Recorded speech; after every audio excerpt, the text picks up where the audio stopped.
Are you hearing me? Yes, we can hear you fine, David. Go ahead, please. Okay, great. Thank you very much. Sorry I had to drop out of the meeting. I'm going to be really fast. By the way, on the point you raised before, just to be clear, the AODA contemplates that accessibility standards will be enacted by the province to cover all the matters necessary to ensure that Ontario becomes accessible by 2025. Unfortunately, the provincial government has not fulfilled its obligation because its accessibility standards leave a number of things out. However, even when there is no accessibility standard, the Human Rights Code and the Charter of Rights still apply. So a municipality has obligations. They can't say, well, the AODA standards don't cover that. Or indeed, if an AODA standard covers something but is weaker than the Human Rights Code, the Human Rights Code prevails. The main thing I wanted to ask you about, and I know that Wendy Porch raised this at a previous meeting, is this. Commendably, you have spoken in a strong voice saying there should be no e-scooters in public places in Toronto. Commendably, the Toronto City Council unanimously agreed with you, despite the valiant efforts of the corporate lobbyists for the e-scooter companies. The problem is that, as you all know, there are still e-scooters all the heck over the place. The effect of that resolution, of that motion, was that we have not been subjected to the city engaging e-scooter rental companies. But two things are going on. One is that stores are still selling them, and as well as online services. And the other is that people are riding them, and there is no demonstrable or visible law enforcement. And even though it's illegal, now, if somebody was driving a car without a license or driving a car on the sidewalk, law enforcement would be doing their thing. What needs, and now if memory serves, and your chair can refresh my memory if your memory is better than mine, but I think the motion that you passed months ago on this included a call for the city to have a plan to enforce the ban, and I thought the city council actually approved that motion or some variation of it. So what do we need to do? I encourage you to ask for the following. Number one, I think there needs to be actual, visible, strong enforcement. There was some reference from staff at some point that their capacity to do so is limited, but if there is a limitation in what they can do, they can't ticket for someone riding it on the sidewalk and so on, or even just riding them in public. I think that the city should consider passing a bylaw to provide the penalty that is needed, if you can, or write the province and ask for a provincial strengthening of provincial legislation. But in the meantime, there's several things the city can do. The first thing the city can do is publicly tell the public at a high level, at a very public level, that riding an e-scooter in public is illegal. There are people out there who just don't know. They go and buy them and they go ride them, and there's no one telling them they can't. Second is to, it's not just a question of should they budget more money for enforcement. There are law enforcement people out in public. If they see someone riding an e-scooter unlawfully, they should be actually charging them. And we should be, and the third thing is they should publicize that there is an enforcement blitz.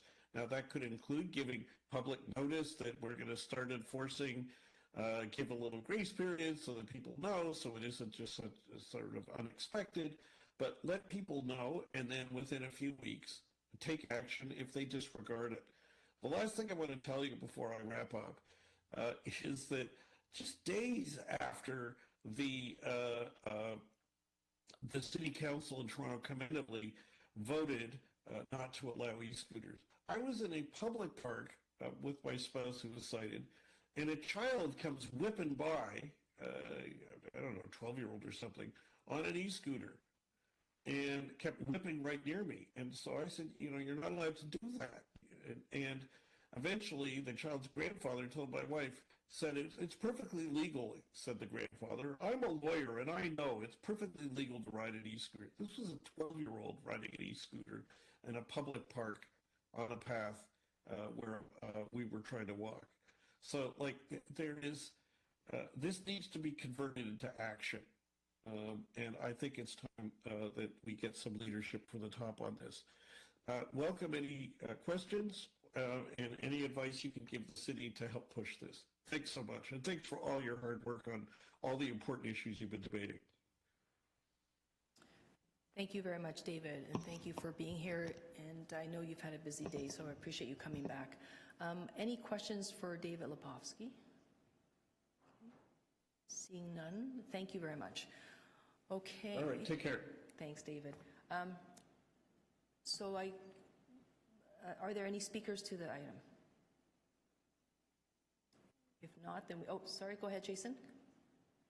Oh, thank you, Chair. I guess I just want to reiterate my question as to whether it would be productive to invite either bylaw enforcement and or TPS to the extent that try and whether they can promote and advertise and not enforce how we can promote. Jason, thank you. I think the question will probably go to the mover of the motion. But before Wendy steps in, I just want to flag that Wendy's motion specifically is asking for staff to provide us with an update at the May TAC meeting. So at that meeting, we could probably make sure that number one, MLS is there, but we can also ask if there's a requirement for TPS to appear. Wendy, did you want to add anything else to that?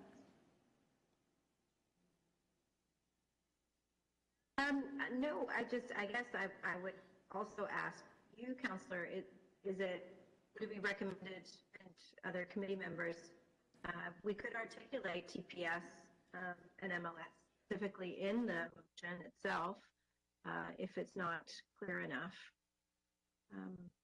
But the motion itself does ask the city manager to report back on enforcement and the public education campaign around e-scooters.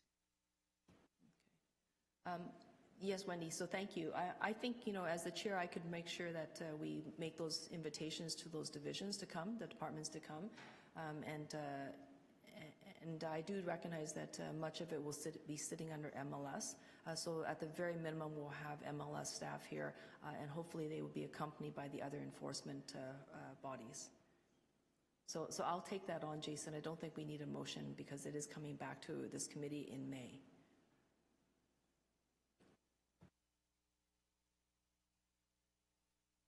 Sorry, anyone else?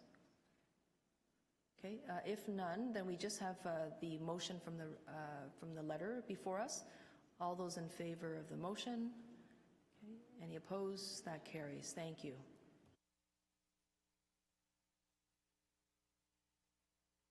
Okay, hang on tight. We have a little bit of sort of tidy up business.